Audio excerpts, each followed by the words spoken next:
Okay, सो कल की class में बेटा हमने फिनिश किया था रिवर्सिबल एंड इरिवर्सिबल प्रोसेस।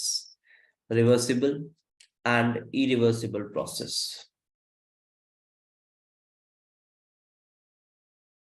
इस पे हमने फिनिश किया था। और अभी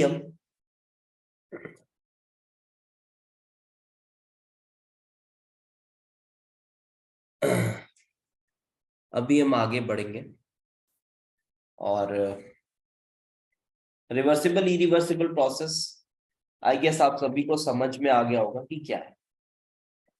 आज हम बात कर रहे होंगे about heat. This is done, this is done.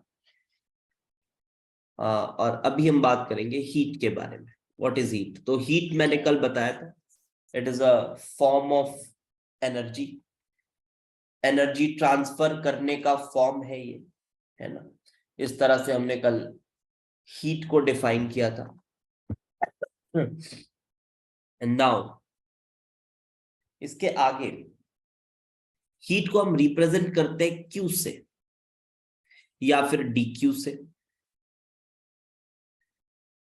ये जो डीक्यू है ना, इसको चेंज इन हीट ना बोले आप। डीक्यू का मतलब आप समझिएगा small amount of heat, small amount of heat, यही समझिएगा। ठीक है, इसमें चेंज इन हीट करके कुछ बोलना ठीक नहीं होता, स्मॉल अमाउंट ऑफ हीट आप बोलिए। और उसके बाद हम बताएं कि एक साइन कन्वेंशन होगा जो हम फॉलो करेंगे। बहुत बेसिक सा साइन कन्वेंशन है जो केमिस्ट्री में फॉलो करते हैं हम।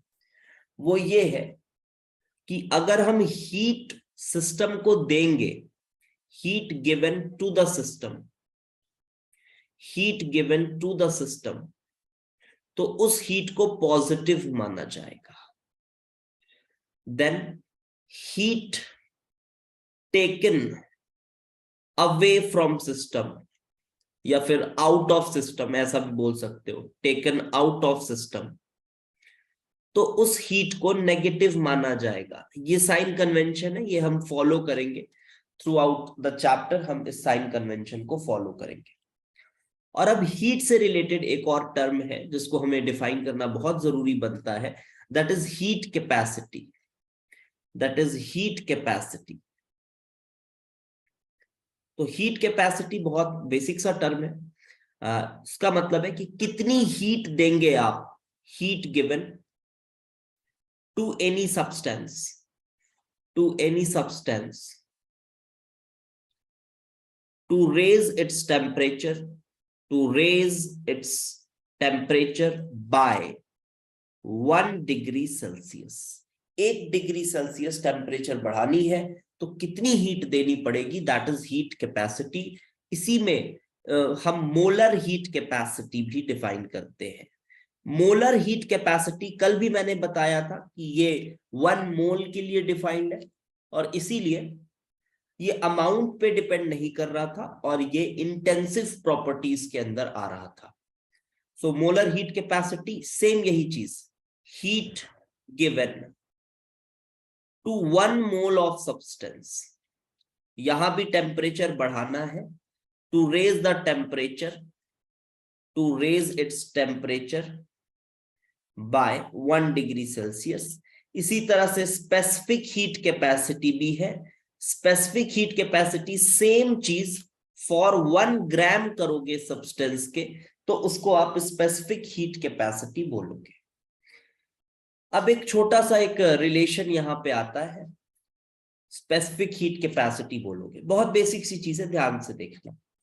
अब सपोज करो आपने क्यू अमाउंट ऑफ हीट दिया है, क्यू अमाउंट ऑफ हीट दिया है, this much heat is given, और टेम्परेचर इसने dt बढ़ा दिया।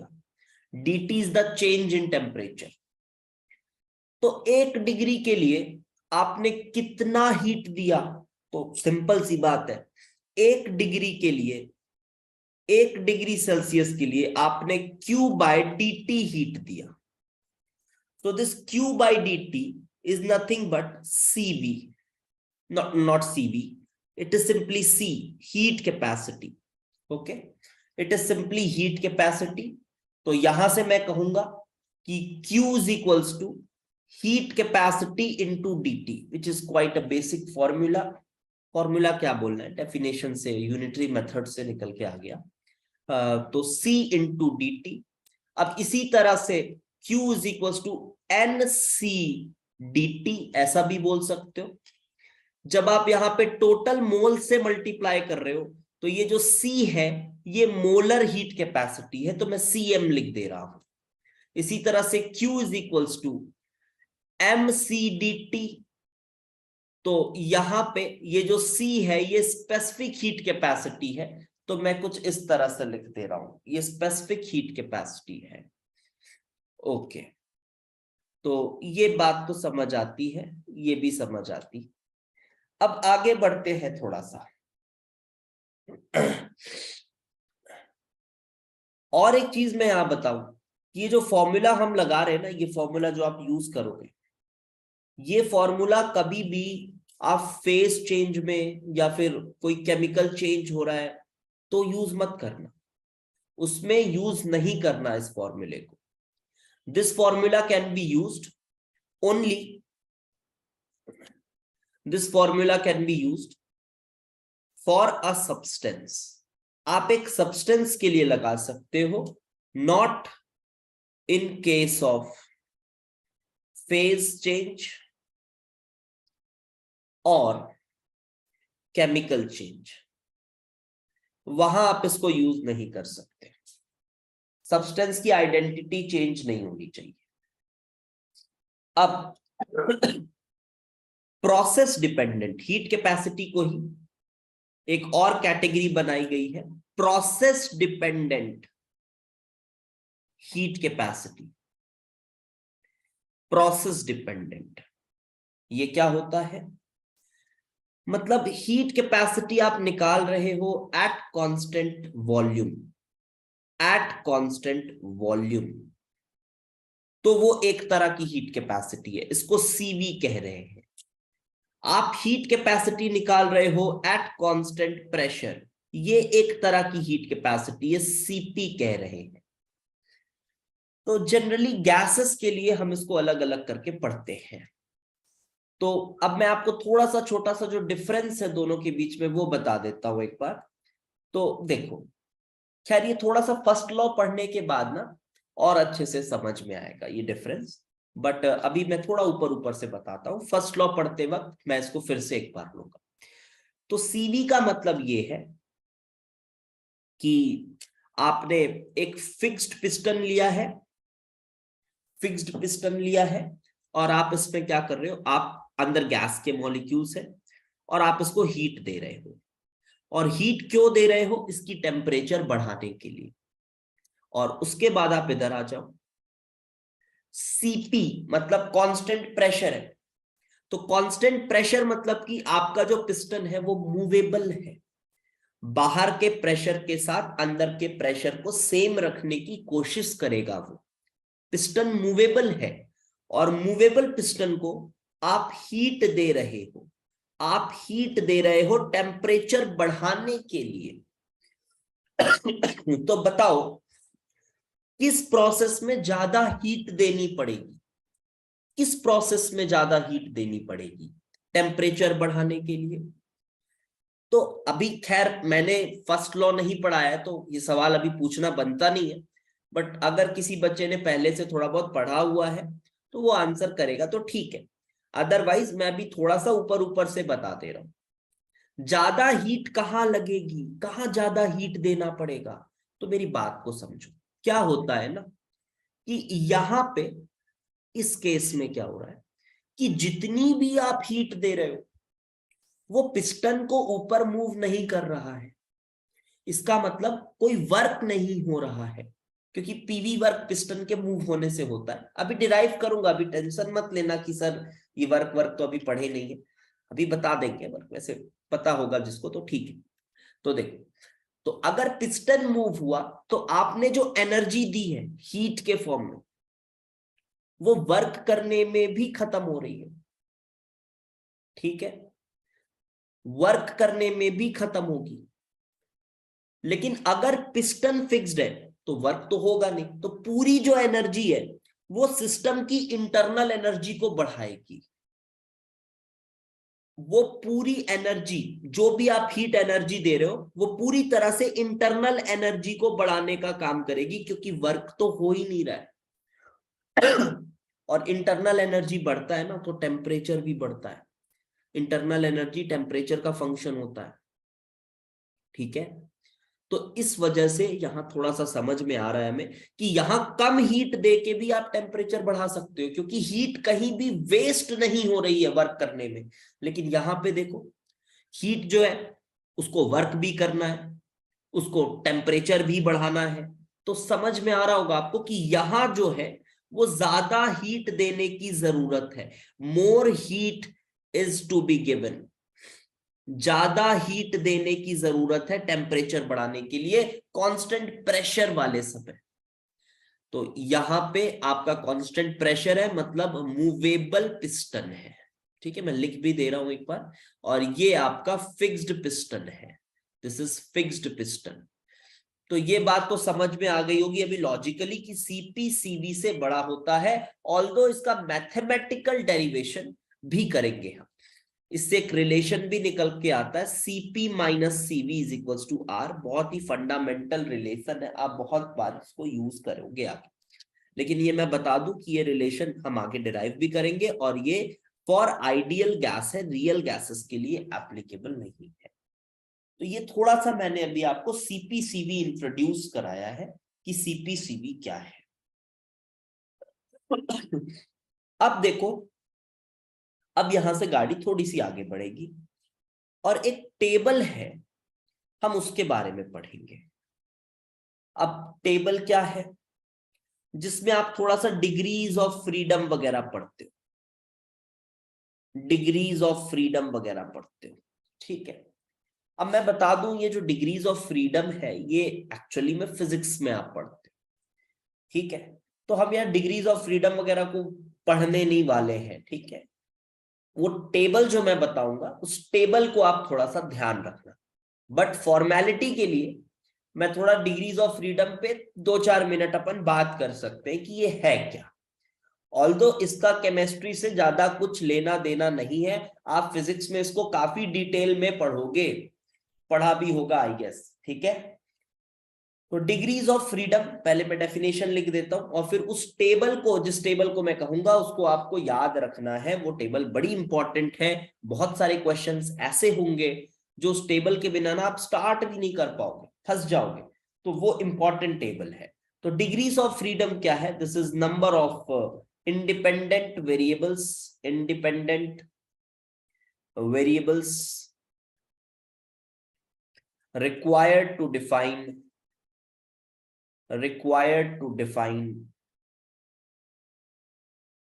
the position of atoms of a molecule in space, ठीक है। जैसा लिखा है बस इसको उस तरह से समझ लो कि कोई एटम है स्पेस में, उसको अगर उसकी पोजीशन को हमको एग्जैक्टली बताना है तो कितने वेरिएबल्स रिक्वायर्ड होंगे। अब ये वेरिएबल्स जो है ना, ये बोलने के लिए हम बहुत आसानी से बोल दे रहे हैं कि हाँ वेरिएबल्स कितने रिक्वायर्ड होंगे, लेकिन हम समझा नहीं पाएंगे अभी अच्छे से कि क्या होते हैं ये वेरिएबल्स, ठीक है। एक्चुअली में ये वेरिएबल्स क्या होते हैं ये बहुत अच्छे से अभी हम समझा नहीं पाएंगे। तो आप बस इसको एज इट इज देख लो। कुछ लोग इसको एक्सिस से समझ लेते हैं कि एक्सिस है, तो वो भी समझ लो, ठीक है, काम चल जाएगा, बहुत ज्यादा ये काम का नहीं है। तो एक बार कोशिश करते हैं। देखो, एक टेबल बनाते हैं, ठीक है। ये टेबल कुछ इस तरह से, यहां पे आप लिखेंगे एटॉमिसिटी,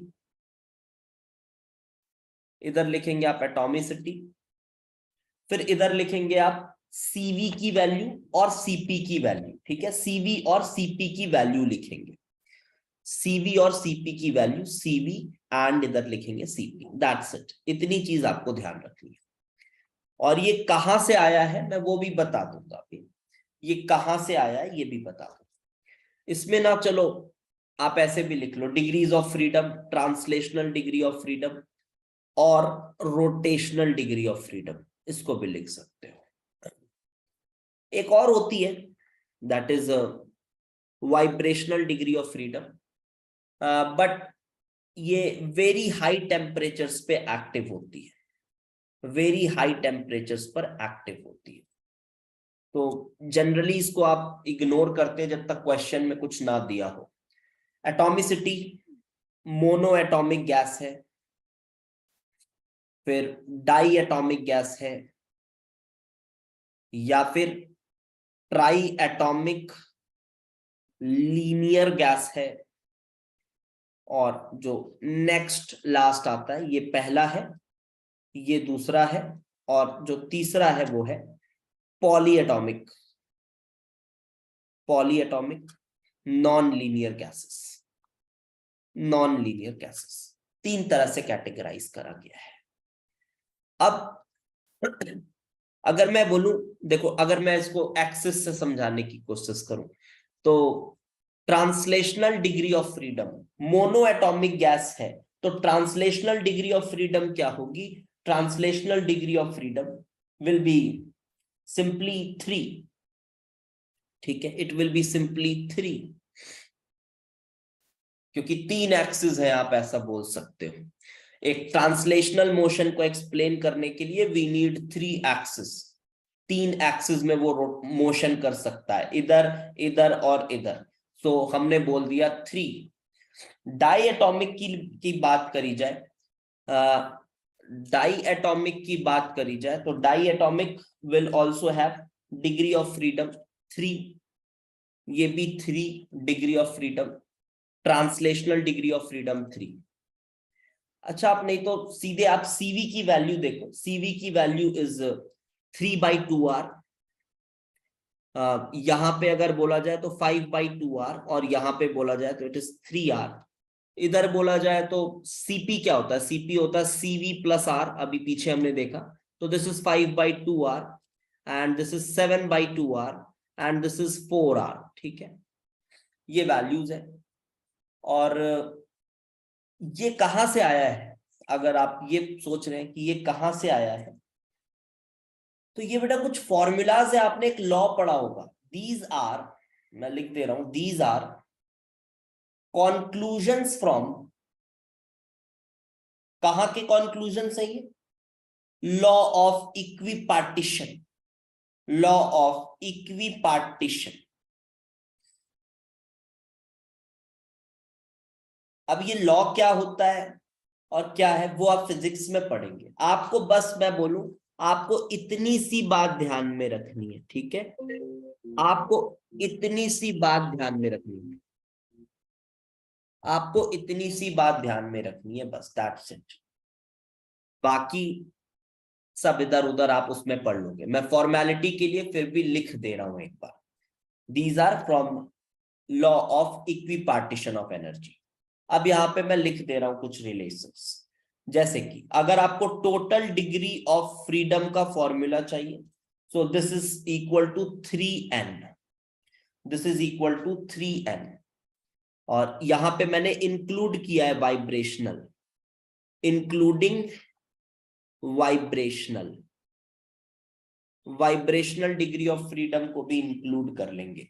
सीवी जो होता है, this is translational degree of freedom plus rotational degree of freedom plus 2 times vibrational degree of freedom by 2 into r. These all are conclusions which are mathematical from law of equipartition of energy. वहीं के ये conclusions हैं, ठीक है। तो इसको मैं अगर फिल कर दूं एक बार, तो this is 3, this is 3, this is also triatomic linear, it is 3, and polyatomic non-linear, this is also 3। और रोटेशनल की बात किया जाए, रोटेशनल की बात किया जाए तो monoatomic it is 0, and then diatomic it is 2, and triatomic linear, it is again 2, दोनों के लिए 2 है ये, एंड देन इसके लिए ये 3 है। और वाइब्रेशनल जरूरत नहीं है उसको लिखने की, ठीक है, not needed, not needed, therefore we are not doing it, उसकी जरूरत नहीं है। यहाँ पे n क्या है भाई n, चलो बता दो n क्या है। जी हाँ, एटॉमिसिटी है ये, n जो है ये एटॉमिसिटी है। मैं बताऊं आपको, इस चैप्टर में बस यही एक टॉपिक लगेगा जो आपको थोड़ा सा बस याद करना है, बस ये इतनी सी बात, बाकी आपको कहीं कुछ भी नहीं ध्यान रखना है, याद करने का कुछ नहीं है इसके बाद, ठीक है, बस इतनी सी बात रिमेंबर। और एक बात मैं बताऊं, यहाँ पे एक्चुअली में मैं बताऊं अगर, तो ये जो सीपी और सीवी की वैल्यूज है ना, ये टेम्परेचर के साथ भी वैरी करती है।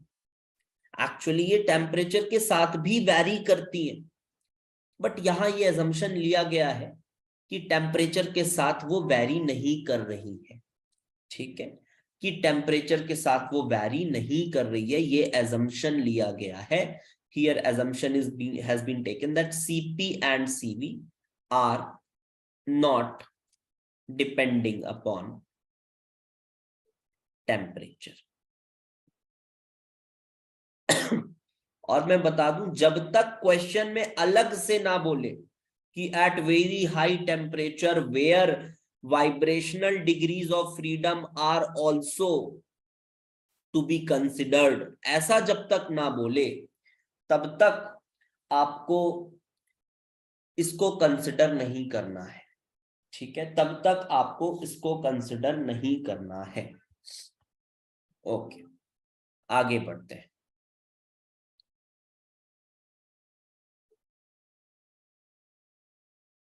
ये किस टेम्परेचर का वैल्यू, ये किस टेम्परेचर का वैल्यू इन जनरल, मतलब अच्छा टेम्परेचर, किस टेम्परेचर के ऊपर ये एक्टिव होता है ये पूछना चाह रहे हो।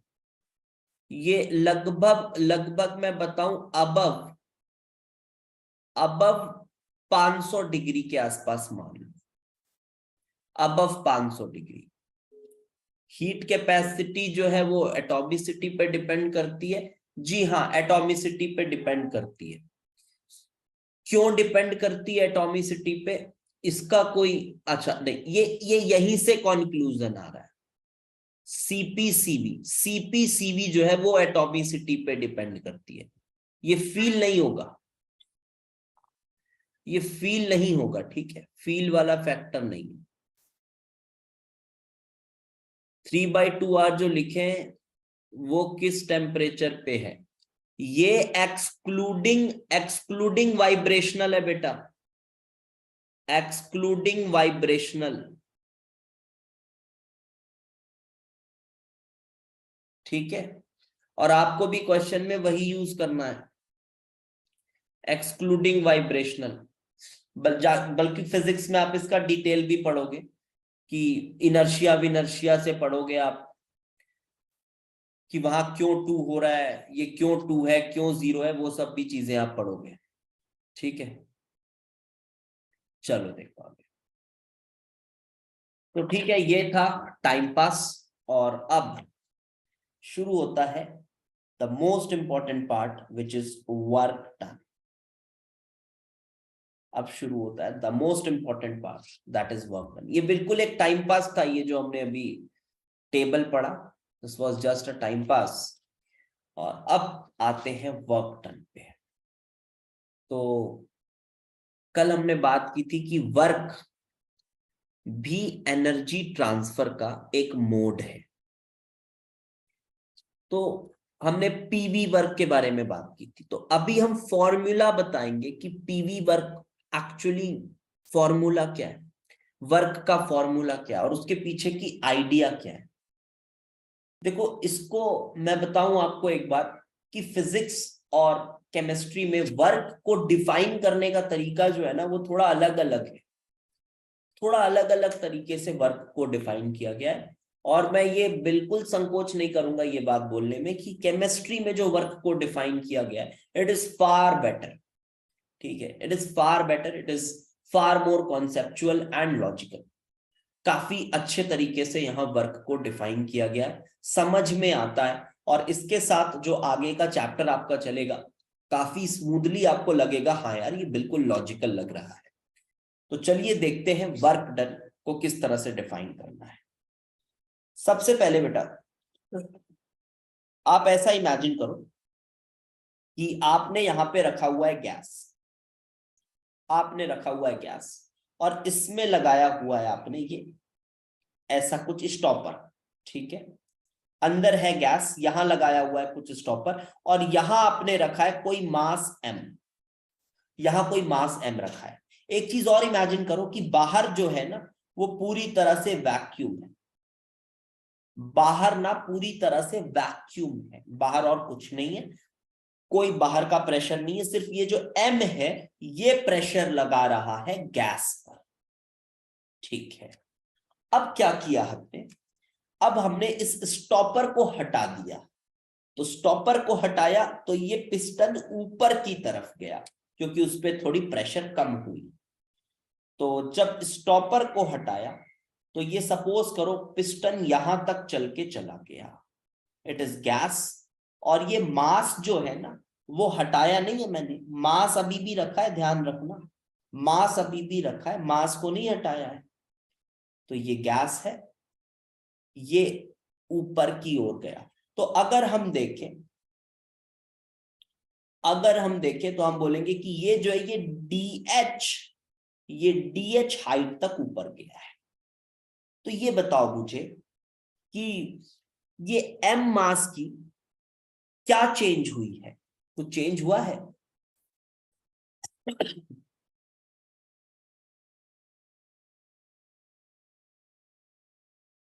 कुछ चेंज हुआ है ये M मास का? जी हाँ, इसका चेंज हुआ है पोटेंशियल एनर्जी, है ना, इसका पोटेंशियल एनर्जी चेंज हुआ है। और ये जो पोटेंशियल एनर्जी जो चेंज हुआ है किसने चेंज किया? गैस ने चेंज किया, है ना, गैस ने चेंज किया। तो एक तरह से गैस की एनर्जी क्या हुई होगी, क्या लगता है? गैस की एनर्जी कम हुई होगी, नहीं हुई? बिल्कुल कम हुई होगी क्योंकि एनर्जी तो कंजर्व्ड है। तो गैस ने अपनी एनर्जी कम की है, एक तरह का एनर्जी ट्रांसफर किया है। क्या क्या गैस ने उसको हीट किया है? क्या गैस ने उस मास m को हीट किया है? नहीं किया। तो दूसरा जो मोड ऑफ एनर्जी ट्रांसफर है वो क्या है? वो तो वर्क ही है। तो यदि हीट नहीं हुआ तो क्या हुआ होगा? वर्क हुआ होगा। जी हाँ। तो ये जो चेंज इन पोटेंशियल एनर्जी है, change in potential energy, it is actually equal to the work done. It is actually equal to the work done. ये work done के बराबर है। Change in potential energy is actually equal to the work done. अच्छा, अब कितनी potential energy में change हुई है? तो आपको पता है mg into dh, this is the change in potential energy.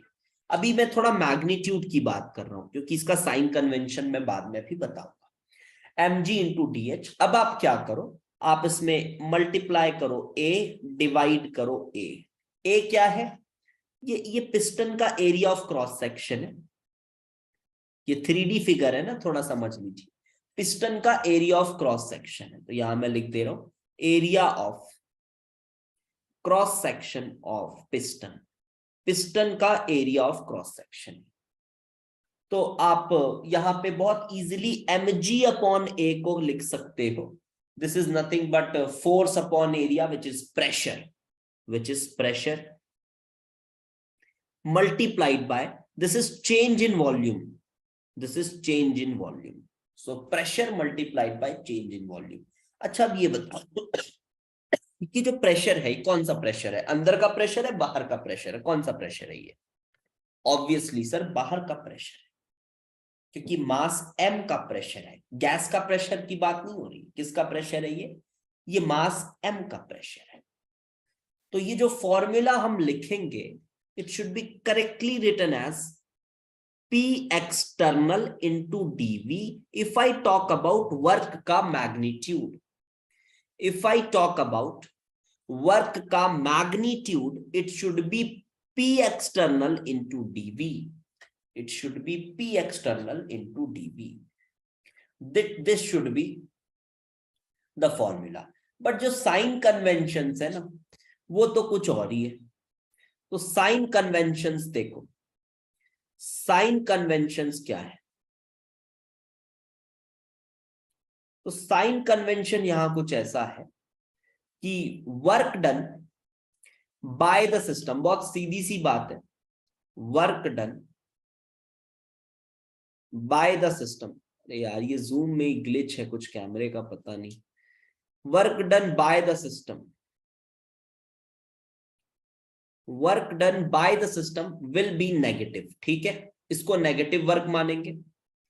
Work done on the system, on the system work हो रहा है बेटा, पॉजिटिव वर्क मानेंगे. बस ये कन्वेंशन है, इसको फॉलो करना है. इसके पीछे क्या क्यों नहीं करना है, इसको फॉलो करना है. ठीक है, इसको फॉलो करना है. तो अब देखो, इस कन्वेंशन के लिए हमने वर्क लगाया minus P external delta we.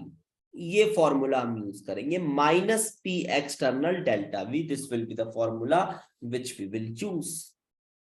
अच्छा, माइनस क्यों लग गया सर? अब बहुत सीधी सी बात है बेटा. देखो, जब भी एक्सपेंशन होगा, एक्सपेंशन का मतलब है, एक्सपेंशन का मतलब है कि आप सिस्टम वर्क कर रहा है और इसमें डीवी क्या होगा? पॉजिटिव होगा. एक्सपेंशन का मतलब है इसमें डीवी क्या होगा? डीवी पॉजिटिव होगा. और जब कंप्रेशन हो रहा हो, जब कंप्रेशन हो रहा हो तब डीवी क्या होगा? तब डीवी नेगेटिव होगा. तो एक्सपेंशन में डीवी पॉजिटिव, कंप्रेशन में डीवी नेगेटिव. लेकिन एक्सपेंशन का मतलब तो ये होता है ना कि वर्क बाय द सिस्टम हुआ है. तो वर्क बाय द सिस्टम हुआ है, ये होता है मतलब एक्सपेंशन का. तो बाय द सिस्टम में तो वर्क नेगेटिव आना चाहिए, लेकिन डीवी पॉजिटिव है और प्रेशर तो ऑब्वियसली पॉजिटिव होता है. तो देखो, उसी के लिए हमने यहां पे माइनस लगा दिया. तो ये माइनस सिर्फ और सिर्फ बेटा साइन कन्वेंशन को सेटिस्फाई करने के लिए लगाया गया है. बस इसके पीछे यही उद्देश्य है. ये बात आप समझ लीजिए. अब एक बात और मैं बताता हूं. ये तो ठीक है, लेकिन यदि ये जो पी एक्सटर्नल है, बहुत ही इंपॉर्टेंट बात, वेरी इंपॉर्टेंट पॉइंट, बिल्कुल ध्यान से सुनिएगा, वेरी इंपॉर्टेंट पॉइंट. देखो, फिर से मैं लेकर आता हूं रिवर्सिबल और इरिवर्सिबल प्रोसेसेस को. ध्यान से सुनना बिल्कुल. तो रिवर्सिबल एंड इरिवर्सिबल प्रोसेस. अच्छा बताओ मुझे, रिवर्सिबल प्रोसेस और इरिवर्सिबल प्रोसेस. इरिवर्सिबल प्रोसेस में मानो एक्सपेंशन मैंने कराया, ध्यान से देखें, एक्सपेंशन मैंने कराया, तो बाहर का प्रेशर मैंने रखा हुआ है 1 atm. ठीक है, और अभी गैस का प्रेशर है मान लो सपोज 4 atm. गैस का प्रेशर 4 atm है, मैंने पकड़ के रखा हुआ है इसको ऐसा, मैंने इसको इस तरह से पकड़ के रखा हुआ है. गैस का प्रेशर है 4 atm, बाहर का प्रेशर है 1 atm. बाहर का प्रेशर है 1 atm, गैस का प्रेशर है 4 atm. जब मैंने इसको हटाया तो एक्सपेंशन हुई, तो एक्सपेंशन हुई. लेकिन आप ये बताओ, मैंने स्टॉपर को एक बार में हटाया, एक्सपेंशन हुई, बाहर का प्रेशर क्या है? P external. बाहर का प्रेशर क्या है इस समय? 1 atm है. क्या बाहर का प्रेशर चेंज हो रहा है? नहीं सर, चेंज नहीं हो रहा है. It is simply constant. बाहर का प्रेशर कांस्टेंट है. तो जब भी आपको ऐसा क्वेश्चन में बोला गया है कांस्टेंट एक्सटर्नल प्रेशर, बस वो लाइन काफी है आपको ये बताने के लिए कि प्रोसेस इरिवर्सिबल है, कि प्रोसेस इरिवर्सिबल है. ये बात यहां से समझ में आ रही है. लेकिन अब आप इसी चीज को समझो बेटा, इसी चीज को रिवर्सिबल, कल वाली क्लास ध्यान करो, इसी बात को रिवर्सिबल मैं बताना चाहता हूं. तो क्या हो रही है यहां पे? चलो ठीक है, ये मान लो बेटा 4 atm है, मान लो 4 atm है, ये मान लो आपकी ये 4 atm है और ये बाहर 1 atm है. और आप क्या कर रहे हो, छोटे छोटे छोटे छोटे छोटे छोटे पार्टिकल्स हटा रहे हो। तो हर स्टेप के बाद, और हर स्टेप में इनफाइनाइट टाइम लग रहा है, हर स्टेप में इनफाइनाइट टाइम लग रहा है। हर स्टेप के बाद आप देखो बाहर का प्रेशर क्या हो रहा है, चेंज हो रहा है। बाहर का प्रेशर चेंज हो रहा है, मतलब बाहर का प्रेशर कभी 3.9999 ऐसा कुछ है, उसके बाद फिर फाइनली ये 1.00000001 है, कुछ इस तरह का प्रेशर है। तो हर स्टेप में बाहर का प्रेशर चेंज हो रहा है। तो P एक्सटर्नल जो है is not a constant, constant नहीं होगा P एक्सटर्नल। किस केस में, अगर प्रोसेस रिवर्सिबल हो रहा है। तो अगर ये कांस्टेंट नहीं है तो फिर आपको इसे इंटीग्रेट करना होगा, तो आपको इसे इंटीग्रेट करना होगा अगर ये कांस्टेंट नहीं है तो। सो वर्क का जो फॉर्मूला आएगा, वर्क का जो फॉर्मूला आएगा दैट विल बी, देखें ध्यान से, तो work will be is equals to minus P external dV, minus P external dV। तो ये जो P एक्सटर्नल है ना, P एक्सटर्नल, इस P एक्सटर्नल को हमें कुछ लिखना पड़ेगा ऐसा, P external as a function of V, P external as a function of V, ऐसा, ठीक है।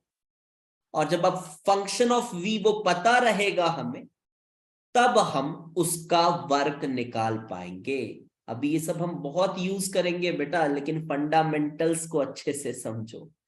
क्या ये सब ऐसे समझते नहीं है लोग और सीधे चले जाते हैं फॉर्मूला लगाने, याद कर लेते हैं फॉर्मूला, अच्छा रिवर्सिबल के लिए ये फॉर्मूला था, इरिवर्सिबल के लिए ये फॉर्मूला था। वैसे काम नहीं चलेगा, बता दे रहा हूं मैं, वैसे काम नहीं चलेगा।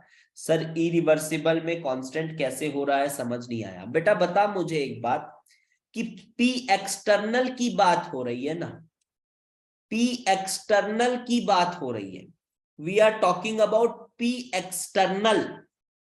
तो जब ये एक्सपेंशन हो रहा है तो बाहर का प्रेशर क्या है इस एक्सपेंशन में? क्या बाहर का प्रेशर कुछ और हो जा रहा है क्या? क्या 4 ATM से 3 ATM, 2 ATM, 1 ATM ऐसा हो रहा है क्या बाहर का प्रेशर? नहीं, बाहर का प्रेशर तो through out 1 ATM।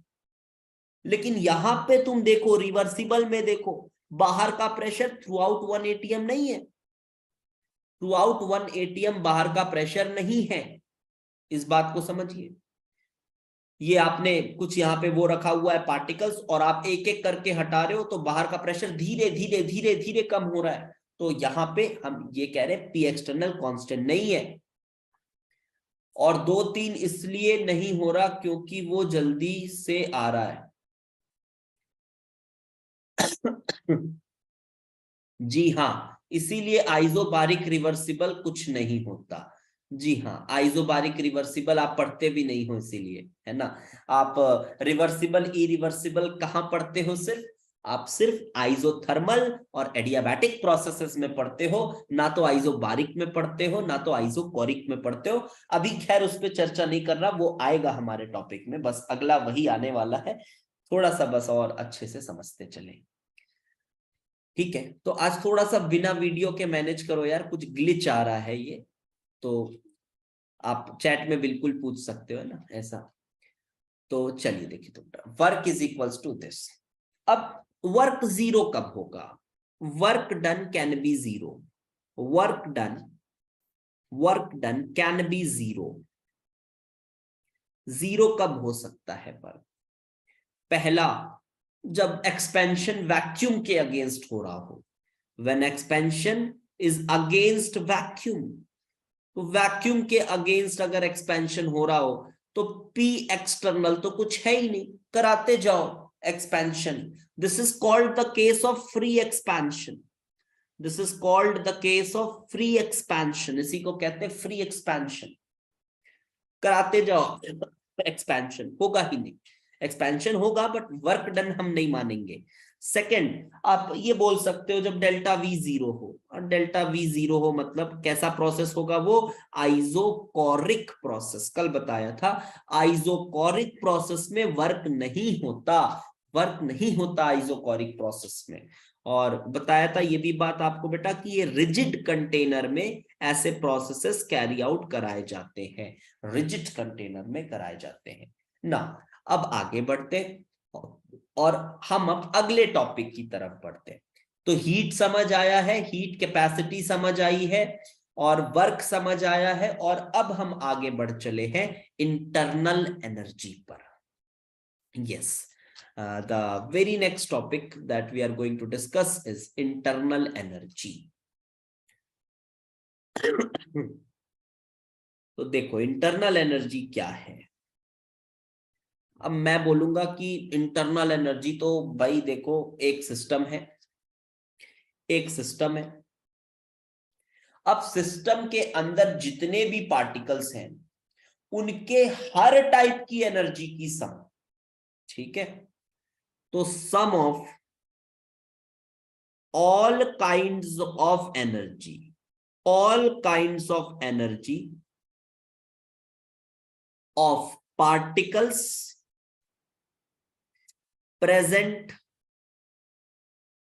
in a system, एक सिस्टम में जितने तरह की एनर्जी हो सकती है पार्टिकल्स की, सबका सम करो तो उसको कहा जाता है इंटरनल एनर्जी। अब इस डेफिनेशन से ही एक बात तो काफी क्लियर हो जाती है, एक बात काफी क्लियर हो जाती है कि सर इसकी वैल्यू फाइंड कर पाना तो पॉसिबल नहीं लग रहा है। तो जी हाँ, आप सही हैं अगर आप ऐसा सोच रहे हैं तो, कि इसकी जो वैल्यू है वो फाइंड कर पाना पॉसिबल नहीं है, इसकी वैल्यू फाइंड कर पाना पॉसिबल नहीं है। इसको रिप्रेजेंट हम यू से करते हैं, it is represented by you, and इसकी वैल्यू फाइंड कर पाना इज नॉट पॉसिबल। तो यहां पे मैं लिखता हूं कि इसकी अगर एब्सोल्यूट वैल्यू चाहिए तो वो हम नहीं निकाल पाएंगे इंटरनल एनर्जी की। Sir, is internal energy for a system conserved? अरे नहीं बेटा, सिस्टम के लिए conserved. Is internal constant for system because energy is conserved? अरे ऐसा नहीं होता बेटा, ऐसा हुआ तो फिर पूरी थर्मोडायनेमिक्स की जरूरत ही नहीं है। अरे एनर्जी कंजर्व्ड यूनिवर्स में है ना, सिस्टम की एनर्जी कंजर्व्ड ऐसा थोड़े ना होता है ना। एनर्जी कंजर्व्ड यूनिवर्स की है, सिस्टम की एनर्जी कंजर्व्ड ऐसा थोड़ा नहीं। ठीक है, तो देखो यू जो है, यू इंटरनल एनर्जी, अभी आप लोग बताओगे ठीक है एक एक करके क्या क्या एनर्जीज हो सकती है। तो सबसे पहले तो मैं बोलूंगा देखो यार, काइनेटिक एनर्जी। एक तो काइनेटिक एनर्जी, अब इसमें हर तरह की काइनेटिक एनर्जी को मैंने इंक्लूड कर लिया, ठीक है, सभी को हमने इंक्लूड कर लिया। उसके बाद पोटेंशियल एनर्जी, पोटेंशियल एनर्जी इधर सब आ गया, वाइब्रेशनल वाइब्रेशनल सब कुछ आ गया इसमें, ठीक है, हर तरह की काइनेटिक एनर्जी। फिर आ गई पोटेंशियल एनर्जी। पोटेंशियल एनर्जी कौन वाली? इंटरमॉलिक्यूलर अट्रैक्शंस या फोर्सेस वाली, मैं बोल देता हूं इंटरमॉलिक्यूलर फोर्सेस वाली। दो मॉलिक्यूल्स के बीच में फोर्सेस होगा, उसकी भी कुछ पोटेंशियल एनर्जी होगी, तो उसको हमने यहां पे ले लिया। अच्छा, अब कहां आ जाए बेटा, अब कहां चले? अब हम बात कर सकते हैं न्यूक्लियर एनर्जी की। अब हम बात कर सकते हैं न्यूक्लियर एनर्जी की, बिकॉज अब एटम के अंदर जाओगे न्यूक्लियस में, तो न्यूक्लियस में क्या होगा? न्यूक्लियस में न्यूक्लियॉन्स होंगे, और उन न्यूक्लियॉन्स के बीच में अट्रैक्शन होगा, प्रोटॉन्स और न्यूट्रॉन्स काफी हाई एनर्जी के साथ अट्रैक्टेड होते हैं, तो उनका भी पोटेंशियल एनर्जी होगा, that is called nuclear energy. एक ये हो गया, और कुछ एनर्जी बच गया क्या? अच्छा, एक और बच गया, क्या बच गया? इलेक्ट्रॉन्स की एनर्जी। मतलब इलेक्ट्रॉन्स अपने न्यूक्लियस के साथ भी तो अट्रैक्टेड है, तो वो भी कुछ पोटेंशियल एनर्जी कंट्रीब्यूट कर रहा होगा, इसको भी बोल सकते हो इलेक्ट्रॉन अट्रैक्शन विथ न्यूक्लियस, इसको भी कह सकते हो इलेक्ट्रॉन अट्रैक्शन विथ न्यूक्लियस। अच्छा, ये हो गया। क्या अभी भी कोई एनर्जी बच गई है? कोई बता सकता है क्या? क्या अभी भी कोई एनर्जी बच गई है कि सब कवर हो गया? क्या अभी भी कुछ बच गई है? जी हाँ, नहीं, बॉन्ड एनर्जी सब हो गया बेटा। वो न्यूक्लियर एनर्जी हम मोनो एटॉमिक गैस मान के चल रहे हैं, ठीक है। अगर हाँ डाई एटॉमिक है तो बॉन्ड एनर्जी भी हो गया, चलो ठीक है। अभी मोनो एटॉमिक गैस अगर मानूं मैं, तो एक और बच गया mc², क्योंकि मास भी तो एनर्जी है, मास भी तो एनर्जी है, ठीक है। बेटा थर्मल एनर्जी व एनर्जी नहीं, मैं पहली क्लास में बोल चुका हूं ना, थर्मल एनर्जी व एनर्जी ये सब वर्ड यूज मत करो, ऐसा कुछ नहीं होता है, ठीक है। थर्मल एनर्जी वगैरह थर्मोडायनेमिक्स में यूज मत करो, वो डे टू डे देशी भाषा में यूज कर सकते हो, कोई दिक्कत नहीं है, उसको यूज मत करो ऐसा word.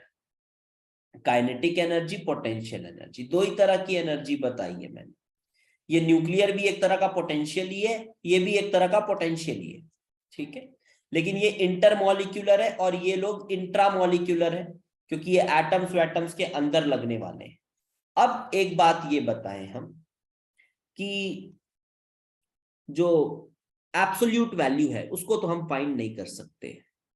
Absolute value of internal energy cannot be calculated, cannot be calculated, it is not possible absolute value पता कर पाना। अच्छा तो क्या करें फिर, हम एब्सोल्यूट वैल्यू नहीं निकाल सकते बट चेंज पता कर सकते हैं, delta U, this is significant, इसको फाइंड करने का कुछ मतलब भी है, this is significant, delta U is significant, so delta U काफी काम की चीज है, दिस इज सिग्निफिकेंट। ओके, तो डेल्टा यू बेटा कैसे निकालोगे, चेंज इन इंटरनल एनर्जी। तो अगर चेंज इन इंटरनल एनर्जी की मैं बात करूं तो क्या लगता है, न्यूक्लियर एनर्जी, अगर कोई गैस है, कोई प्रोसेस हो रहा है, मान लो आप, ठीक है, कोई गैस है, आपने गैस को हीट किया, आपने गैस को हीट किया, गैस है, गैस को आपने हीट किया या आपने कुछ भी किया, तो mc² तो चेंज होगा नहीं, इलेक्ट्रॉन और न्यूक्लियस का अट्रैक्शन में कोई चेंज होगा नहीं, न्यूक्लियर फोर्सेस में कोई चेंज होगा नहीं, क्योंकि आप न्यूक्लियस थोड़ी ना डिस्ट्रॉय कर दे रहे हो उसका, इसमें कोई चेंज नहीं होगा। तो जो भी चेंज होगा वो तो इन दोनों में ही होगा ना। तो डेल्टा यू अगर मैं लिखूंगा, अगर मैं डेल्टा यू लिखूंगा तो this is delta U kinetic energy plus delta U potential energy, plus 0 plus 0 plus 0 ऐसा लिख सकता हूं। तो हमारे लिए बस बेटा ये दोनों सिग्निफिकेंट है, ये दोनों सिग्निफिकेंट है। और एक बात और मैं बता दूं, अगर मैं और थोड़ा स्पेसिफिक हो जाऊं और मैं आइडियल गैस की बात करूं, बहुत अच्छे से समझना, अगर मैं आइडियल गैस की बात करूं तो आइडियल गैस में तो पोटेंशियल एनर्जी जैसा कुछ होता ही नहीं है, क्योंकि इंटरमॉलिक्यूलर फोर्सेस 0 होते हैं ना, ये तो पता होगा। तो इंटरमॉलिक्यूलर फोर्सेस 0 है, तो इंटरमॉलिक्यूलर फोर्सेस 0 होने की वजह से, 0 होने की वजह से डेल्टा पी का भी कोई मतलब नहीं है, तो हम कहेंगे कि delta U is equals to delta U kinetic energy. Very important conclusion, this is the first conclusion that I'm saying, very important, okay, तो this is very important conclusion।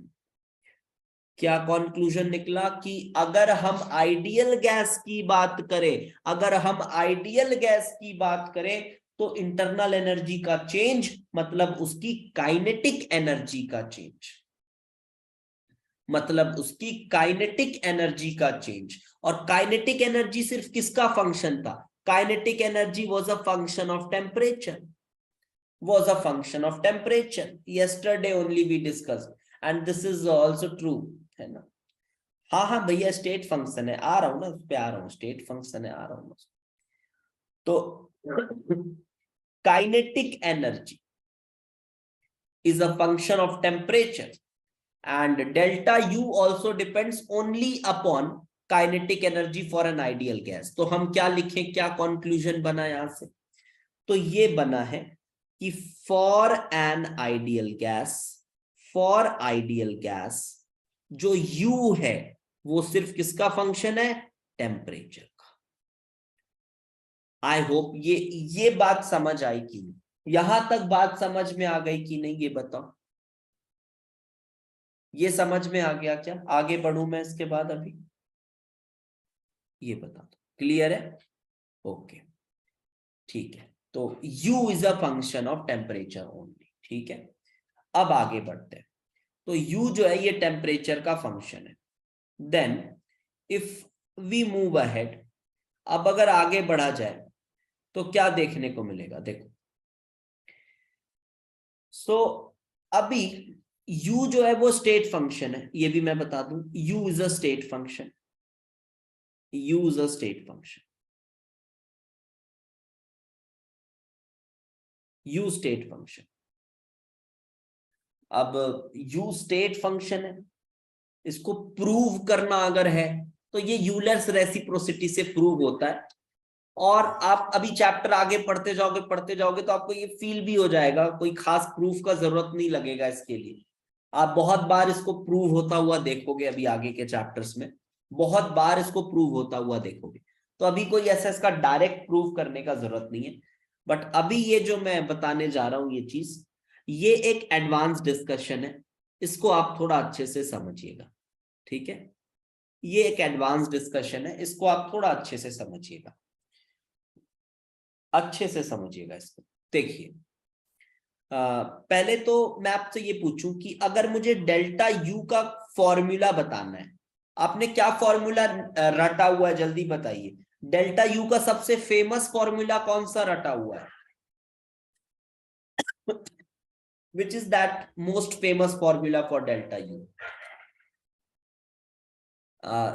F/2 NCV delta T. First law की बात नहीं कर रहा मैं, NCV delta T, this is the most famous formula. Now ये formula है, अभी फिलहाल मैं ऐसा कहता हूं, ठीक है। ये बताओ मुझे आप कि ये फॉर्मूला एप्लीकेबल कहां कहां है? बेटा वो फिजिक्स वाले फॉर्मूलाज हैं, ठीक है, वो डिग्रीज ऑफ फ्रीडम का बता रहे हो, NFRT वाला, ठीक है। तो ये जो फॉर्मूला है ये एप्लीकेबल कहां है, बस इतना बताओ। दिस इज एप्लीकेबल, क्या इसके लिए कोई कंडीशन है? किसके लिए एप्लीकेबल है? हाँ, देखो ये बच्चे कहने लगे ना, बस ये कंफ्यूजन होता है। मैं बताऊं, ये आइडियल गैस के लिए एप्लीकेबल है, फॉर ऑल प्रोसेसेस, ठीक है। सभी प्रोसेस में ये आइडियल गैस के लिए एप्लीकेबल है। ऐसा नहीं कि कांस्टेंट वॉल्यूम में ही है एप्लीकेबल, ऐसा बिल्कुल नहीं। आइडियल गैस ऑल प्रोसेस, ये कंक्लूजन आप अगर ध्यान रखें तो अच्छा है। इसके पीछे का एक्सप्लेनेशन अब मैं दे देता हूं एक बार। ये कंक्लूजन ध्यान रखें तो काफी आपको सहायता होगी। आइडियल गैस के लिए, हर प्रोसेस के लिए। और अगर मैं रियल गैस की बात करूं, रियल गैस के लिए सिर्फ कांस्टेंट वॉल्यूम पे एप्लीकेबल है, सिर्फ कांस्टेंट वॉल्यूम पे एप्लीकेबल है। पहले मैं आपको ये रिकमेंड करूंगा कि आप ये दो कंक्लूजन्स बहुत अच्छे से ध्यान रखें। अब आते हैं, चलो इसके थोड़े से एक्सप्लेनेशन के पोर्शन। आप मुझे ये बताओ कि जो इंटरनल एनर्जी है, वो अगर आपको इंटरनल एनर्जी के बारे में ठीक से पता करना है तो आपको क्या क्या चीजें लगेंगी? आपको टेम्परेचर भी पता होना चाहिए, आपको देखो प्रेशर भी पता होना चाहिए, और आपको वॉल्यूम भी पता होना चाहिए। आपको तीनों चीजें पता होनी चाहिए। आपको टेम्परेचर, प्रेशर, वॉल्यूम पता होना चाहिए। अगर आपको ये तीनों पता है तो आप बोल लोगे हाँ यार इंटरनल एनर्जी की ये वैल्यू है, ठीक है। मतलब इन तीनों पे डिपेंड करेगी, हम ऐसा बोल सकते हैं, इन तीनों पे डिपेंड करेगी इंटरनल एनर्जी की वैल्यू। अब बात ये आती है कि अगर हमें इन तीनों में से कोई दो भी पता है, इन तीनों में से कोई दो पता है, तो हम तीसरे को पता कर सकते हैं, है ना। तीसरे को पता कर सकते हैं, हमें अगर कोई दो भी पता है तो हम तीसरे को पता कर सकते हैं कि तीसरा क्या है। तो बाय डिफॉल्ट यहां पे क्या किया गया है, हमने थ्योरी को कुछ इस तरह से डिफाइन किया है कि बाय डिफॉल्ट हमने यू को फंक्शन माना है टेम्परेचर और वॉल्यूम का, ठीक है। किसका फंक्शन माना है? टेम्परेचर वॉल्यूम का। ऑल्दो प्रेशर पे भी डिपेंड करता है, बट अगर आप टेम्परेचर वॉल्यूम पता कर लेते हो तो प्रेशर तो उसके रिस्पेक्ट में हो ही जाता है। तो इस बात को पहले समझिए कि U को माना गया है function of temperature and volume, function of temperature and volume. अब यहां से थोड़ा सा समझिएगा। क्या आपको ये चीज पता है कि ये U जो है function of temperature and volume. अब थोड़ा सा मैं आउट ऑफ द बॉक्स आपको एक कुछ चीज बताना चाहता हूं। जैसे ये dy बाई dx है, dy बाई dx, तो जिसको आप स्लोप बोल सकते हो। जी हाँ, ये फॉर ऑल गैसेस है, फॉर ऑल गैसेस, इसमें कोई कंडीशन नहीं लगाया मैंने, अभी मैंने सिर्फ यू बोला है और ये बोला है। अब थोड़ा सा मैं डिस्कशन को टिल्ट कर रहा हूं, थोड़ा सा टिल्ट कर रहा हूं इधर, अभी थोड़ा पॉज करो, ठीक है, इस पे पॉज करो, थोड़ा सा इधर आओ। अब देखो बेटा, dy बाई डी एक्स क्या स्लोप है? स्लोप बोलते हैं अपन इसको, स्लोप है, हाँ सर स्लोप है, दिस इज स्लोप। तो मुझे थोड़ा सा स्लोप को आप बताओ, ये dy बाई डी एक्स का मीनिंग क्या है? इसका मीनिंग थोड़ा समझना है मुझे, अगर अगर मुझे इसका मीनिंग समझना है तो कुछ बच्चे बोल देते हैं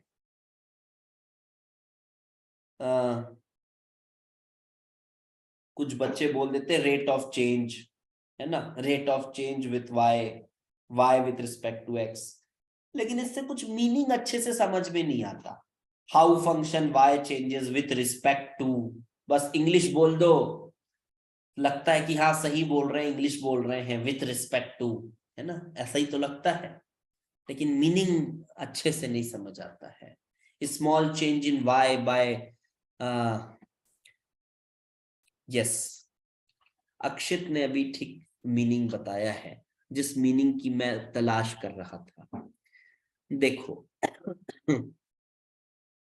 आप सिंपली आप ये देखो कि अगर y जो है वो x का फंक्शन है, ठीक है, और आप y में या फिर अगर आप x में dx चेंज करते हो, ध्यान से समझना, अभी आपको लग रहा होगा ये फालतू बात बता रहा हूं मैं, लेकिन जब मैं सेकेंड लॉ में आपको फाइनली जब लास्ट क्लास लूंगा ना थर्मोडायनेमिक्स की, वो क्लास तो एकदम ही अलग लेवल पे होगी, वो जो लास्ट की 2 क्लासेस होती है ना, वो अलग ही लेवल पे चलती है। तो वहां देखना आप, मैं इस चीज का कितना ज्यादा यूज करूंगा। तो बिल्कुल कोई भी चीज को आप ऐसा मत सोचे कि अरे यार ठीक है ये तो आसान है, पता है, बहुत गजब गजब की चीजें कनेक्ट होंगी आगे, अभी देखते जाइए। y is equal to F of X, तो dx चेंज अगर मैंने किया x में, तो y में कितना चेंज आया? dy चेंज आया। तो अगर मैं x में 1 यूनिट चेंज करूंगा तो dy में, y में कितना चेंज आएगा? dy बाई dx, यही आएगा ना। यूनिटरी मेथड लगा रहा हूं भाई, सीधी सादी बात करता हूं, ज्यादा अंग्रेजी नहीं बोलता, सीधी सादी बात करता हूं। तो एक यूनिट अगर चेंज करूंगा तो dy बाई dx आएगा। तो dy बाई dx का क्या मतलब है? It is change in y for unit change, for unit change in x। x में यूनिट चेंज होने से y में कितना चेंज होगा, that is called dy by dx। ठीक है सर, बढ़िया है। अब आप बताओ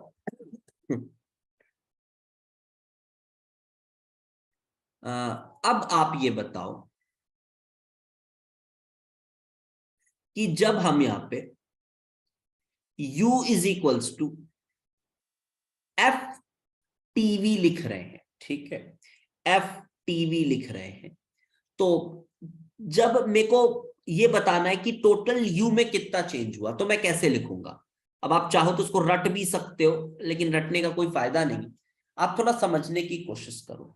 जब मैं du लिखूंगा तो मैं क्या लिखना चाहूंगा? पहले मैं ये बोलता हूं कि it is actually delta u by delta t at constant volume into dt।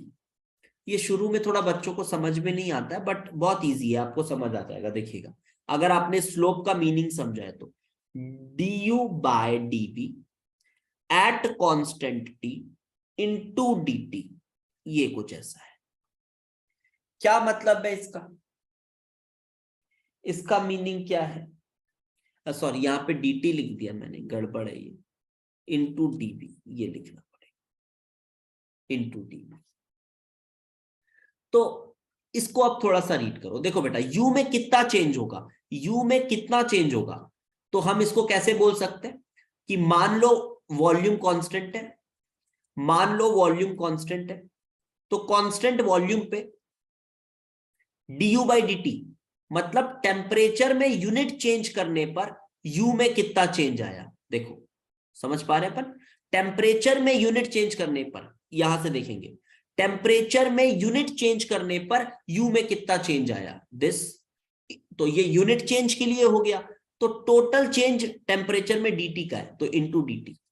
तो du by dt at constant volume into dt। अब इसी तरह से एक बार टेम्परेचर को कांस्टेंट ले लो, तो टेम्परेचर को कांस्टेंट लिया हमने, तो du बाई dv मतलब वॉल्यूम में यूनिट चेंज करने से u में कितना चेंज आया।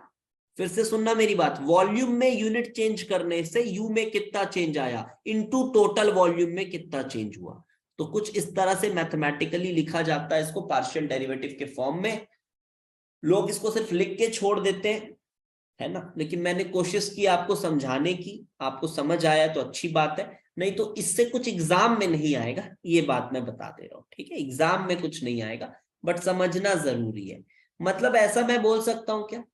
मतलब मैं ऐसा बोल सकता हूं क्या? पार्शियल डेरिवेटिव इसलिए बेटा बिकॉज दो वेरिएबल्स हैं और एक को कांस्टेंट माना जा रहा है ना, तो पार्शियल डेरिवेटिव यूज कर रहे हैं। और वो यहाँ पे हम लीनियर प्रोपोर्शनैलिटी ही मान रहे हैं, उतना मैथमेटिकली नहीं घुसना है, लीनियर प्रोपोर्शनैलिटी ही मान रहे हैं, तभी वो यूनिटरी मेथड लग रहा है। उससे कुछ ज्यादा गड़बड़ नहीं होता। अब देखो, यहाँ पे जैसे मैं ऐसा लिखता हूं, सपोज कोई भी चीज है, that is y, suppose it is a function of x and y। तो इसको कैसे लिखना है, आप समझ में आ गया। अगर मुझे dy चाहिए तो मैं कैसे लिखना चाहूंगा, कैसे लिखूंगा इसे?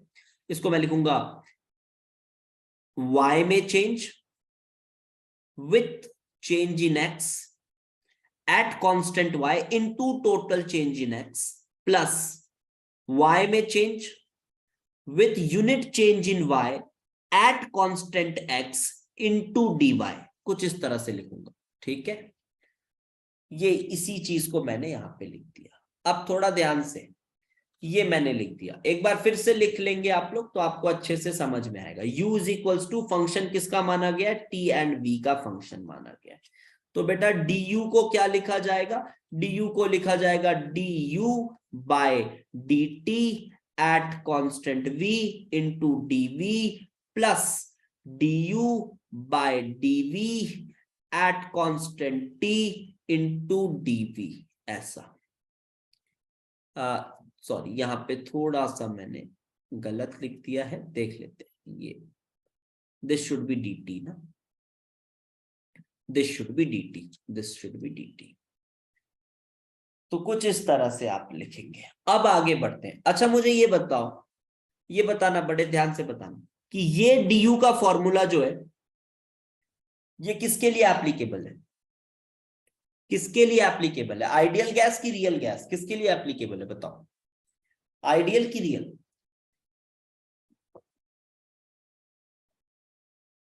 ठीक है, ये बिल्कुल फॉर ऑल गैसेस है, this is for all gases. Ideal क्यों बोल रहे हो बेटा? क्या मैंने कोई कंडीशन लगाई इधर आइडियल की? देखो खुद ही देखते जाओ, मैंने बस बोला कि इंटरनल एनर्जी टी और वी का फंक्शन है और बस मैंने उसको लिख दिया, मैंने कहीं नहीं बोला आइडियल अभी। तो ये सभी के लिए एप्लीकेबल है, कोई आइडियल ऐसा कुछ नहीं है। बट अब हम आगे बढ़ेंगे और कंडीशंस लगाएंगे, क्योंकि this equation is not useful यार, ये यूजफुल थोड़े ना, ये अजीब सा पार्शियल डेरिवेटिव के फॉर्म में लिखा हुआ है, तो लेट्स सिंप्लीफाई दिस इक्वेशन, इसको थोड़ा सिंप्लीफाई करते हैं। तो चलो केसेस बनाते हैं बेटा, केसेस बनना स्टार्ट हो गया, थर्मोडायनेमिक्स स्टार्ट हो चुका है। तो केस 1, तो मान लो एक आइडियल गैस है, for an ideal gas undergoing, और मैं फिर से बोल रहा हूं कोई भी बच्चा ये केसेस को रटेगा नहीं बैठ के, पूरे लॉजिक को समझेगा तभी कोई मतलब है पढ़ने का, नहीं तो रहने दे ना पढ़े। Ideal gas undergoing any process, कोई भी प्रोसेस कर रहा है, ठीक है। तो आइडियल गैस मैंने कंडीशन ले लिया, तो अब मैं क्या लिख सकता हूं बेटा, U is a function of T, temperature, ऐसा लिख सकता हूं। तो U सिंस टेम्परेचर का फंक्शन है, तो क्या मुझे ये वाले टर्म को देखना होगा? देखो ये वाले टर्म को, इसको देखो, ये क्या बोल रहा है, देखो फिर से इसको पढ़ो, फिर से पढ़ो, ये क्या बोल रहा है, ये बोल रहा है कि वॉल्यूम में यूनिट चेंज होने से, बिल्कुल शुद्ध हिंदी में बोल रहा हूं सुनना, वॉल्यूम में यूनिट चेंज होने से इंटरनल एनर्जी में क्या चेंज होगी जब टेम्परेचर कांस्टेंट है।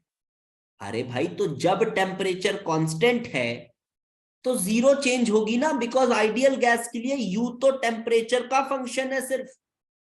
जी हाँ, तो आइडियल गैस में ये जो du by dv at constant T value है, ये जीरो हो जाती है। अब ये जीरो हो गई तो ये पूरा टर्म ही जीरो हो गया, ये पूरा टर्म ही जीरो हो गया। और अगर आप इसको देखें, इसको देखें, du by D T into D T,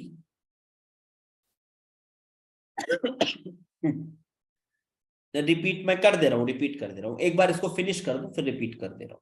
देखो du बाई डी टी, तो ये क्या हो जाएगा यार, ये du बाई डी टी क्या है?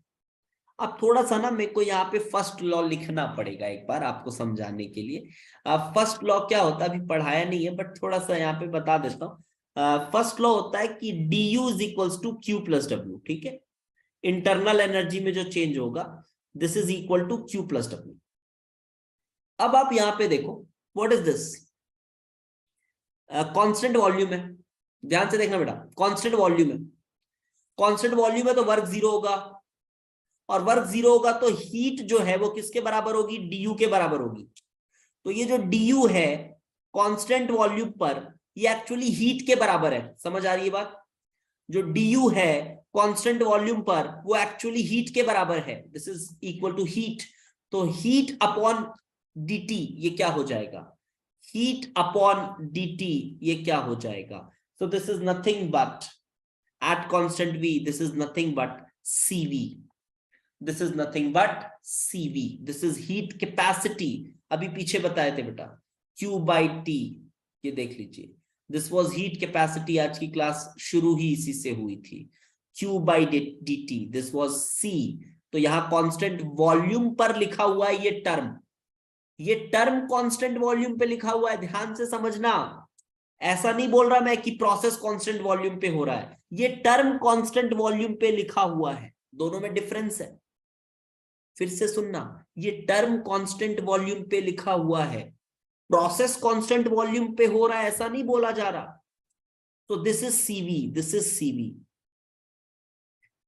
तो क्या बन गया बेटा फॉर्मूला, तो du इज इक्वल्स टू क्या हुआ, du is equals to cv dt, ये हो गया फॉर्मूला cv dt। तो ये फॉर्मूला आप यूज करेंगे cv dt। अब एक बार मैं फिर से, बच्चे बोल रहे हैं रिपीट करने, तो मैं एक बार बिल्कुल शॉर्ट में रिपीट कर रहा हूं, नहीं समझ आएगा तो बता। देखो बेटा इस टर्म को आप एक बार पढ़ो तो सही, ये du by dv at constant t, मतलब इंटरनल एनर्जी में क्या चेंज आएगी वॉल्यूम में यूनिट चेंज करने पर जब टेम्परेचर कांस्टेंट है।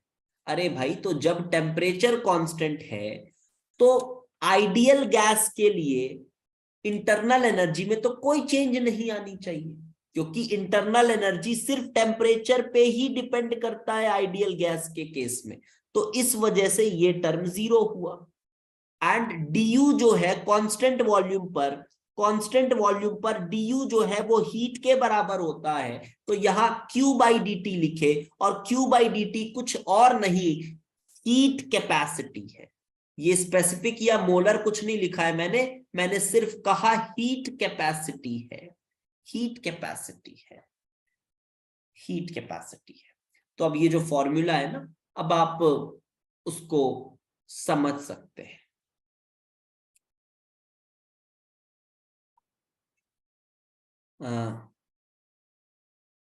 डब्लू का क्या हुआ, डब्लू का क्या हुआ, डब्लू क्या हुआ, डब्लू जीरो हो गया बेटा, डब्लू का क्या होना है, कांस्टेंट वॉल्यूम लिखा था ना, कांस्टेंट वॉल्यूम पे अभी पीछे बताया ना बेटा कि वर्क डन जीरो हो जाता है। अच्छा, रियल गैस के लिए पी और वी से टी कैसे मिलेगी, अरे टी मिल जाएगी ना, रियल गैस के लिए कोई इक्वेशन नहीं है, रियल गैस मतलब वॉन्डरवॉल गैस की बात कर रहे हैं हम, ठीक है, जब भी मैं रियल गैस बोलूं we will use van der Waal equation for it. so we have a equation, van der Waal equation, whenever we say real gas, यहाँ पे मैथमेटिकली जब भी कुछ करना है रियल गैस के साथ we will use van der Waal equation.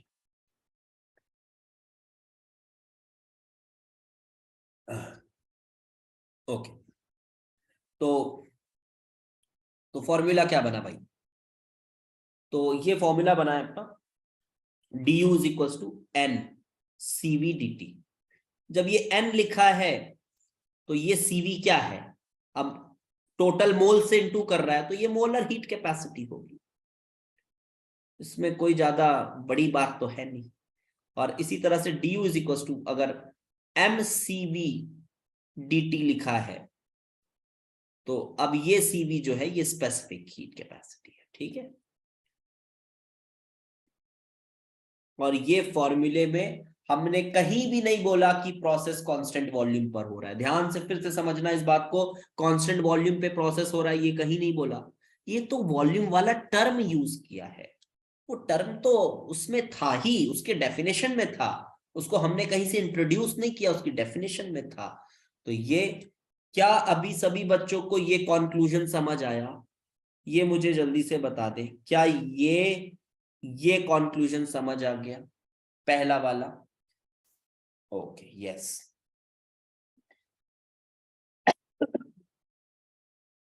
ठीक है, अब आगे बढ़ते हैं, ये कंक्लूजन समझ आ गया। तो बेटा अब रियल गैस की अगर बात करें, for real gas case 2, for real gas के लिए ना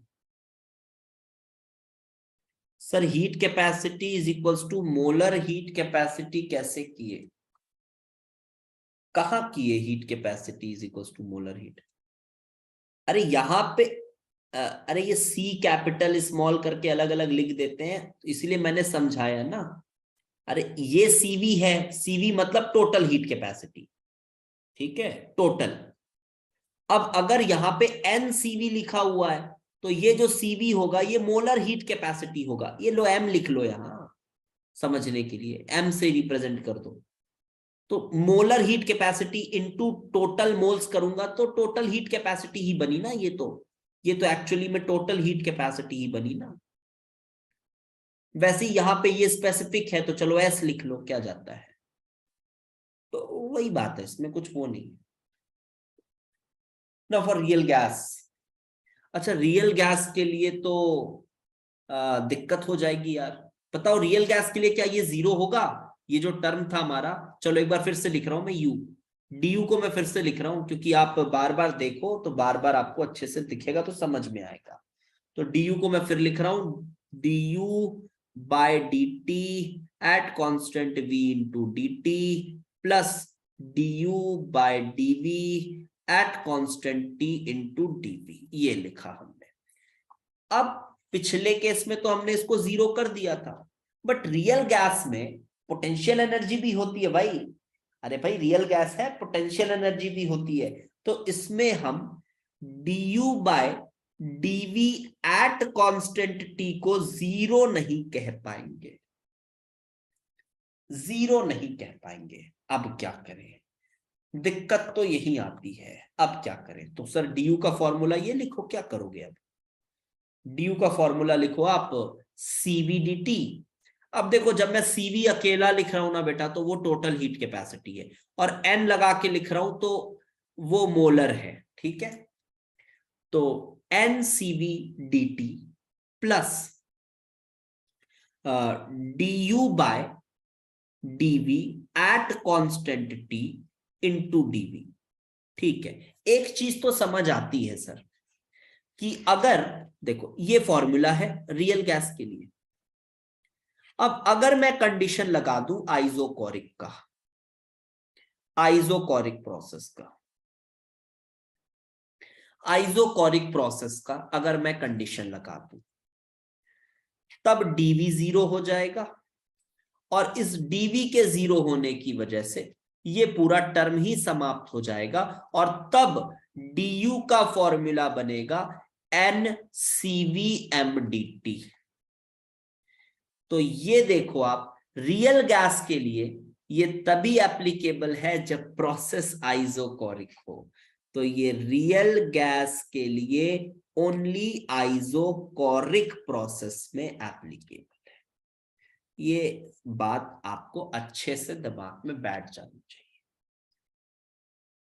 अब क्या इसकी वैल्यू फाइंड की जा सकती है? क्या इसको थोड़ा सिंपल किया जा सकता है?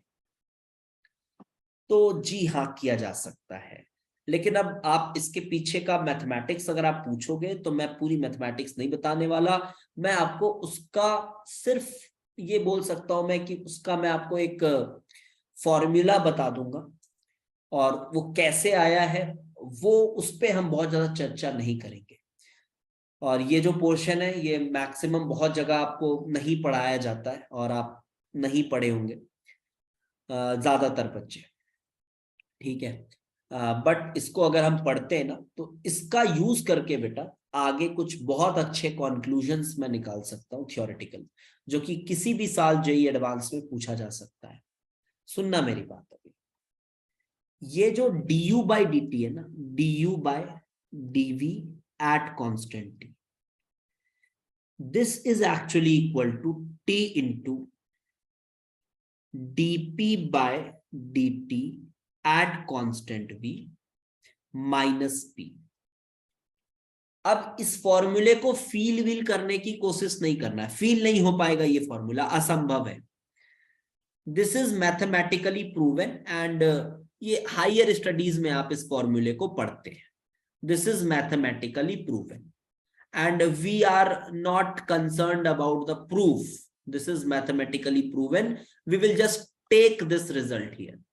हम बस इस रिजल्ट को ले लेंगे, और ये जो dp by dt at constant v है ना बेटा, ये जो है इसको हम निकाल सकते हैं यूजिंग वॉन वॉल इक्वेशन। ध्यान से सुनना, using van Waal equation we can find this.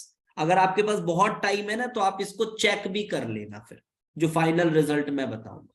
Using van Waals equation of real gas हम इसको फाइंड कर सकते हैं। कैसे कर सकते हैं सर? अरे बेटा, P को निकाल लेना ना वॉन वॉल इक्वेशन से। क्या होता है वो? nRT by v minus nb minus an square by v square. ये कुछ ऐसे निकाल लेना।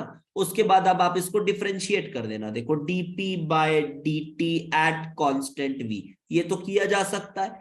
सो this will come out to be nr upon v minus N B, minus ये क्या हो जाएगा? Zero, because this is constant, क्योंकि कांस्टेंट v पे कर रहे हो। सिंपल डिफरेंशिएशन मैंने किया, और अब आप इस वैल्यू को इस पे डालोगे, इसमें डालोगे, तो फाइनली इंटीग्रेट करने के बाद मैं बता दे रहा हूं फाइनल रिजल्ट क्या आता है। फाइनल रिजल्ट क्या आता है? Delta u is equals to NCV dt, that is T2 minus T1 minus AN square. A हमारा वॉन डेर वाल कांस्टेंट है, आपको पता होना चाहिए 1/v2 माइनस 1/v1। अभी आपको ये फॉर्मूला फालतू लग रहा होगा कि अरे ठीक है यार, इससे कोई न्यूमेरिकल थोड़ी ना आएगा। जी बिल्कुल, इससे कोई न्यूमेरिकल नहीं आएगा। मैं दावे के साथ कह सकता हूं इससे कोई न्यूमेरिकल नहीं आएगा, लेकिन इतने सुंदर सुंदर मैथमेटिकल कॉन्क्लूजन्स इससे मैं ड्रॉ आउट करूंगा कि आपको मजा आ जाएगा। लेकिन वो कुछ देर बाद होगा, ठीक है? तो वो कुछ देर बाद होगा। इससे बहुत अच्छे अच्छे मैथमेटिकल कॉन्क्लूजन्स हम निकाल सकते हैं, कुछ बहुत अच्छे मैथमेटिकल कॉन्क्लूजन्स इससे डिराइव हो सकते हैं। तो अब देखो, इस बात को समझो। ओके, तो ये जो डीवी बाय डीवी, ये जो डीयू है, it is actually this. Just remember this. जी बिल्कुल याद रखें, इसको थोड़ा ध्यान रखें, because I will use it further in this chapter, I will use this. तो इस तरह से अभी हमने इंटरनल एनर्जी को 2 केसेस हमने खत्म किया है। एक केस और पढ़ेंगे, अगली क्लास में पढ़ेंगे, और फिर इंथैल्पी स्टार्ट करेंगे। ओके, थोड़ा सा अगर आपको हेवी लगा हो तो आप बिल्कुल रिवाइज जरूर कर लीजिएगा। आपको अगर हेवी लगा होगा तो आप बिल्कुल इसको रिवाइज कर लीजिएगा। लेकिन अभी आपको मजा आएगा अभी आगे और पढ़ते पढ़ते, देखिएगा। ठीक है, तो आज की क्लास क्लियर हुई है? थोड़ा एक बार बता दो मुझे, ठीक से क्लियर हुई है? समझ में आई है बातें? जी बिल्कुल, नोट्स भेजो। समझ आई है ना? ओके, बढ़िया। हाँ, can you provide few problems after each class? हाँ बिल्कुल, प्रॉब्लम प्रोवाइड करेंगे बेटा, लेकिन अभी अभी प्रॉब्लम बनाने लायक हमने कुछ पढ़ा नहीं है। इसका क्या प्रॉब्लम अभी दे, है ना? इसका कोई प्रॉब्लम अभी नहीं है। हाँ, थोड़ा फर्स्ट लॉ के आइसोथर्मल प्रोसेस वोसेस अपन पढ़ लेंगे, उसके बाद आपको प्रॉब्लम्स बिल्कुल प्रोवाइड किया जाएगा। ठीक है, फर्स्ट लॉ पढ़ने के बाद बहुत सारे प्रॉब्लम्स दूंगा, उसको आप सॉल्व कर लेना, फिर आगे बढ़ेगा। हाँ, कल मिल जाएगा इसका रिकॉर्डिंग आप लोगों को, ईमेल पर ही मिल जाएगा कल। ठीक है, कल वो 12 बजे के आसपास ऑफिस मेरा खुलता है, तो उसके बाद आ जाएंगे। क्या एक्सप्लेन कर दूं बेटा, क्या एक्सप्लेन कर दूं? Work 0 for constant volume. बेटा कांस्टेंट वॉल्यूम में डीवी 0 हो गया ना, है ना? कांस्टेंट वॉल्यूम पे डीवी 0 हो गया, क्योंकि चेंज थोड़े ना होगी वॉल्यूम।